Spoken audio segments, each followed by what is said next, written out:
Channel యొక్క అప్డేట్స్ని పొందాలనుకుంటే subscribe button పైన క్లిక్ చేయండి, పక్కనున్న బెల్ ఐకాన్ పైన క్లిక్ చేయండి.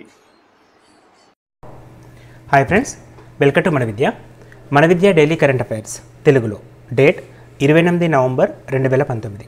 సో ఫ్రెండ్స్, మన విద్య యూట్యూబ్ ఛానల్ నుండి మీకు డైలీ కరెంట్ అఫైర్స్ని ప్రొవైడ్ చేయడం జరుగుతుందండి. సో ఈ కరెంట్ అఫైర్స్ కూడా జాతీయం, అంతర్జాతీయం, రాష్ట్రీయం అన్ని అంశాలను కలుపుకొని ఇంపార్టెంట్ బిట్స్ అన్నింటినీ తీసుకొని మీకు ఎక్స్ప్లెయిన్ చేయడం జరుగుతుంది. సో ఈ కరెంట్ అఫైర్స్ డైలీ అప్లోడ్ చేస్తామండి.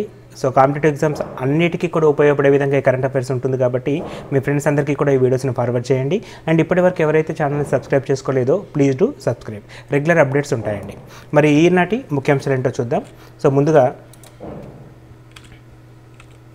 10 లక్షల కోట్లకు చేరిన రిలయన్స్ మార్కెట్ విలువ, తొలి భారతీయ కంపెనీగా రికార్డ్.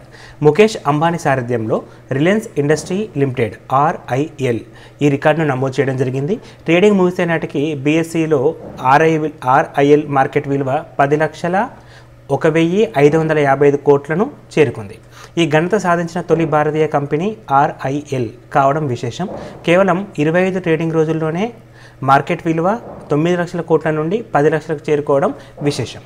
సో ఫ్రెండ్స్, ఇక్కడ ఇంపార్టెంట్ పాయింట్స్ ఏంటి అని అంటే, యాక్చువల్గా ఇక్కడ మనకి తొలి భారతీయ కంపెనీ అండి Reliance industry limited RIL. So RIL full form కూడా అడగచ్చు మనకి. రిలయన్స్ ఇండస్ట్రీ లిమిటెడ్ ఇది మనకి 10 లక్షల కోట్ల మార్కెట్ విలువను చేరుకోవడం జరిగింది. సో ఇది కూడా మనకి తొలి భారతీయ company.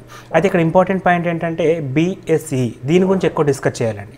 So BSE Bombay stock exchange అంటాం. సో ఇది మనకి ముంబైలో ఉండడం జరుగుతుంది. సో దీని గురించి కొన్ని ఇంపార్టెంట్ పాయింట్స్. సో ఇక్కడ మనకి బాంబే స్టాక్ ఎక్స్చేంజ్ అనేది ముంబైలో దలాల్ స్ట్రీట్లో ఉంటుంది. అండ్ దీనిని 1875 సంవత్సరంలో ఎస్టాబ్లిష్ చేశారండి. చాలా ఓల్డ్ అండి, 1875. అండ్ ఇది మన ఇండియాలోనే కాదు, ఏషియా మొత్తంలో కూడా largest stock exchange Bombay stock exchange. యాక్చువల్గా దీని ఫుల్ ఫామ్ ఇది మన ఏషియా మొత్తంలోనే లార్జెస్ట్ స్టాక్ ఎక్స్చేంజ్. అదేవిధంగా మొత్తం ప్రపంచంలో కంపేర్ చేసినట్లయితే ఇది 10వ స్థానంలో ఉంది. సో 10th పొజిషన్ అండి, 10th ప్లేస్లో ఉంటుంది. So world 10th largest stock exchange ఏంటండి మన బాంబే స్టాక్ ఎక్స్చేంజ్. అయితే వరల్డ్ మొత్తంలో టాప్ అంటే లార్జెస్ట్ స్టాక్ ఎక్స్చేంజ్ వచ్చేసి న్యూయార్క్ స్టాక్ ఎక్స్చేంజ్ అండి. న్యూయార్క్ స్టాక్ ఎక్స్చేంజ్ ఎక్కడ ఉంటుందంటే న్యూయార్క్లో ఉంటుంది. చాలా సింపుల్, పేర్లోనే ఉంటుంది అక్కడ. అయితే ఇక్కడ మనకి స్టాక్ ఎక్స్చేంజ్ల గురించి మాట్లాడుకోవాల్సిన సందర్భంలో న్యూయార్క్ స్టాక్ ఎక్స్చేంజ్ అనేది వరల్డ్లో లార్జెస్ట్ వన్, మన బాంబే స్టాక్ ఎక్స్చేంజ్ అనేది వరల్డ్లో 10th వన్. అండ్ ఈ బాంబే స్టాక్ ఎక్స్చేంజ్ అనేది మన ఏషియాలో టాప్ 1. అండ్ దీన్ని ఎప్పుడు అంటే ముంబైలోని దలాల్ స్ట్రీట్లో 1875లో ఎస్టాబ్లిష్ చేయడం జరిగింది. ఓకేనా అండి. సో ఇక్కడ ఈరోజు అంటే ఇప్పుడు మనకి ఈ రిలయన్స్ గురించి వచ్చేసరికి మార్కెట్ విలువ కేవలం 25 రోజుల్లోనే 9 లక్షల కోట్ల నుండి 10 లక్షల కోట్లకు చేరుకుందండి. అంటే చాలా తక్కువ టైం అని చెప్పి చెప్పుకోవచ్చు. రెండో అంశం అండి, HCUకి varsity of the year award. So Hyderabad కేంద్రీయ విశ్వవిద్యాలయం HCU Federation of India Chamber of Commerce and Industry, FICCI అంటామండి. సో ఈ FICCI ఫుల్ ఫామ్ కూడా important. Federation of Indian Chambers of Commerce and Industry FICCI తరపున University of the year award లభించింది.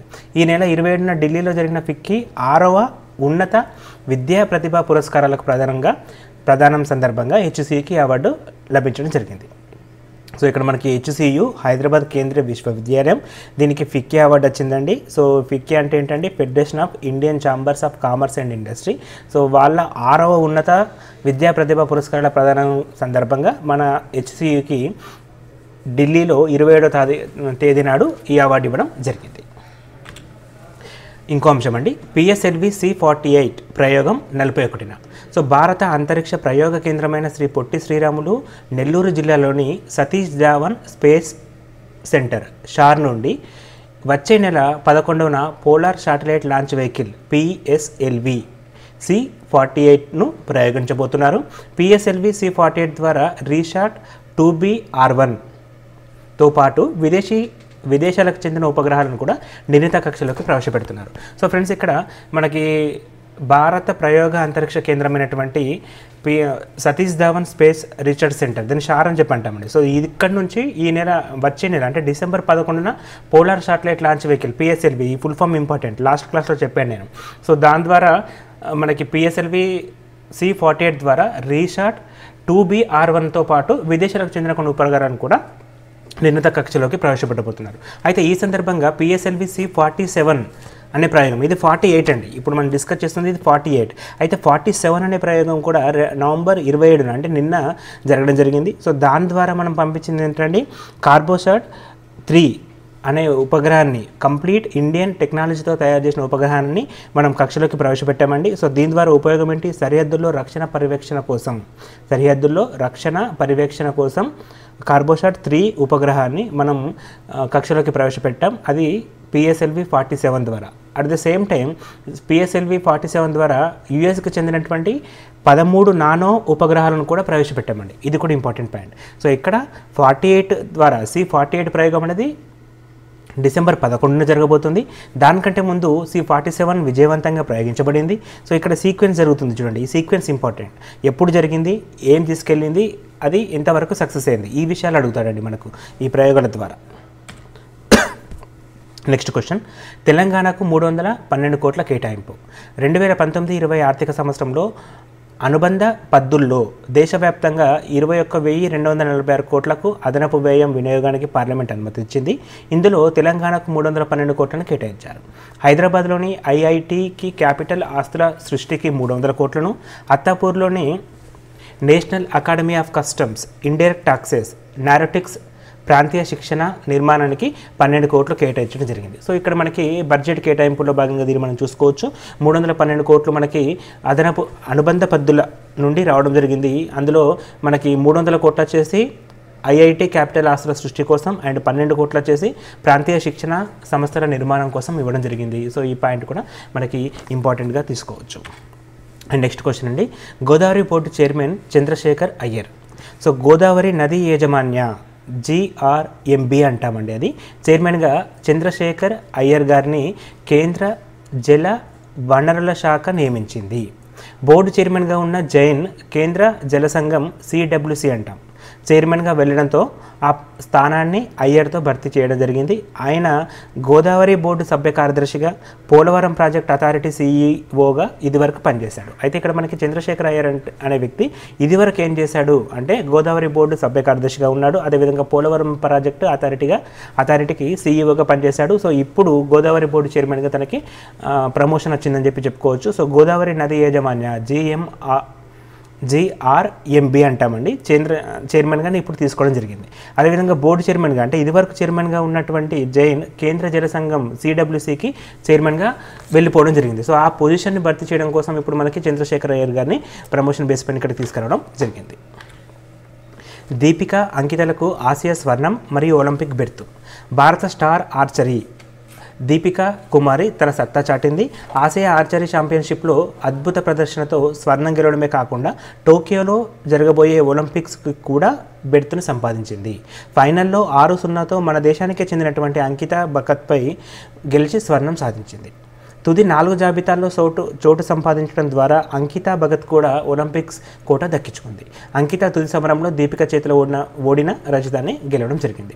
So friends, ఇక్కడ ఇద్దరు ప్లేయర్లు అండి, Deepika and అంకిత, వీరిద్దరు కూడా ఒలింపిక్స్కి మన ఇండియా తరపున ప్లేస్ కన్ఫర్మ్ చేసుకోవడం జరిగింది. సో ఇక్కడ ఒలింపిక్స్ ఎక్కడ జరగబోతుంది నెక్స్ట్ అంటే టోక్యోలో జరగబోతుంది. ఈ పాయింట్ ఇంపార్టెంట్. ఇక్కడ టోక్యోలో జరగబోయే ఒలింపిక్స్కి వీరిద్దరు కూడా తన ప్లేస్ని ఖరారు చేసుకోవడం జరిగింది. అదేవిధంగా ఆసియా ఆర్చరీ ఛాంపియన్షిప్లో కూడా స్వర్ణాన్ని గెలిచిన దీపిక అనే పాయింట్ను మనం ఇక్కడ గుర్తుంచుకోవచ్చు. నెక్స్ట్ క్వశ్చన్ అండి, నవంబర్ 29న కరీంనగర్లో పిల్లల వైద్యుల సదస్సు. చిన్నారులకు సోకే వ్యాధులపై అధునాతన విషయాలను తెలుసుకోవడానికి నవంబర్ 29 నుంచి 3 రోజుల పాటు కరీంనగర్లో రాష్ట్ర స్థాయి సదస్సు నిర్వహించబోతున్నారు. పిల్లల వైద్యుల సంఘం రాష్ట్ర అధ్యక్షుడు డాక్టర్ లక్ష్మణ్ గారు ఈ విషయాన్ని తెలపడం జరిగింది. నవంబర్ 28న కరీంనగర్లో ఆయన విలేకరులతో మాట్లాడుతూ స్థానిక ప్రతిమా కళాశాలలో జరిగే ఈ సదస్సుకు రాష్ట్రం నలుమూల నుంచి కూడా 800 మంది ప్రతినిధులు హాజరు కాబోతున్నారు. ఈ నెల 30న వైద్య ఆరోగ్య శాఖ మంత్రి ఈటెల రాజేంద్ర గారు, పౌర సరఫరాల శాఖ మంత్రి గంగుల కమలాకర్ గారు, ఎంపీ బండి సంజయ్ గారు ఈ సమావేశంలో పాల్గొనబోతున్నారు. అయితే ఇక్కడ ఇంపార్టెంట్ ఏంటి, నవంబర్ 29న అంటే డే బిఫోర్ ఎస్టర్డే అండి నవంబర్ 29 నుంచి కరీంనగర్లో పిల్లల వైద్యుల సదస్సు ఇది 3 రోజులుగా పాటు కొనసాగుతుంది. సో అది సదస్సు స్టార్ట్ కావడం జరిగింది. సో ఎందుకు అంటే చిన్నారులకు సోకే వివిధ రకాలైనటువంటి వ్యాధులపై అధునాతన విషయాలను తెలుసుకోవడం కోసం ఈ సదస్సు జరగబోతుంది. సో ఈ సదస్సులో మన రాష్ట్రంలోని డిఫరెంట్ ప్లేసెస్కి చెందినటువంటి 800 మంది డాక్టర్లు ఇక్కడ హాజరు కావడం జరుగుతుంది. అదేవిధంగా ఈ నెల 30న అంటే ఈరోజు వైద్య ఆరోగ్య శాఖ మంత్రి ఈటెల రాజేంద్ర గారు, ఇక్కడ ఇంపార్టెంట్ ఏంటి, వైద్య ఆరోగ్య శాఖ మంత్రి ఈటెల రాజేంద్ర గారు, పౌర సరఫరాల శాఖ మంత్రి గంగుల కమలాకర్ గారు, ఎంపీ బండి సంజయ్ గారు ఈ సభలో పాల్గొనబోతున్నారని చెప్పి మనం గుర్తుంచుకోవచ్చు. అండ్ ఇంకో విషయం అండి, ఏబీవీపీ సిడబ్ల్యూసి సభ్యుడిగా ప్రవీణ్ రెడ్డి, అఖిల భారత విద్యార్థి పరిషత్ ఏబీవీపీ సెంట్రల్ వర్కింగ్ కమిటీ సభ్యుడిగా తెలంగాణ రాష్ట్రం నుంచి ఓయూ పరిశోధక విద్యార్థి ప్రవీణ్ రెడ్డి నియమితులయ్యారు. ఉత్తరప్రదేశ్లోని ఆగ్రాలో జరిగిన 65వ జాతీయ మహాసభల్లో ప్రవీణ్ రెడ్డి నియామకాన్ని ఆ సంఘం జాతీయ అధ్యక్షుడు డాక్టర్ సుబ్బయ్య గారు ప్రకటించడం జరిగింది. నల్గొండ జిల్లా మిర్యాలగూడకు చెందిన ప్రవీణ్ రెడ్డి తన గతంలో రాష్ట్ర జాతీయ స్థాయిలో కూడా పనిచేయడం జరిగింది. సో ఇక్కడ ఏబీవీపీ సిడబ్ల్యూసి సభ్యుడిగా ప్రవీణ్ రెడ్డి గారిని ఎంచుకోవడం జరిగింది. సో ఈ ఎంపిక అనేది మనకి ఎక్కడ జరిగింది అంటే 65వ జాతీయ మహాసభల్లో, అంటే 65వ జాతీయ మహాసభ ఏబీపీ ఇది ఎక్కడ జరిగిందండి, ఉత్తరప్రదేశ్లోని ఆగ్రాలో జరిగింది. సో అక్కడ ఈ సంఘం అధ్యక్షుడు ఏబీపీ అధ్యక్షుడు జాతీయ అధ్యక్షుడు ఎవరైతే ఉన్నారో డాక్టర్ సుబ్బయ్య గారు ఈ నియామకాన్ని అనౌన్స్ చేయడం జరిగింది. సో ఇక్కడ మనకి సిడబ్ల్యూసి కార్యదర్శిగా ప్రవీణ్ రెడ్డి. సో ఆయన ఇదివరకు కూడా రాష్ట్ర జాతీయ స్థాయిలో పనిచేయడం కూడా జరిగిందండి. సో ఫ్రెండ్స్, ఈ వీడియోలో మీకు ఇంకా ఏమైనా మాడిఫికేషన్స్ ఉంటే కామెంట్ చేయండి, నేను దాన్ని గుర్తుంచుకొని నెక్స్ట్ టైం ఆ మిస్టేక్స్ కాకుండా రిపీట్ చేస్తాను.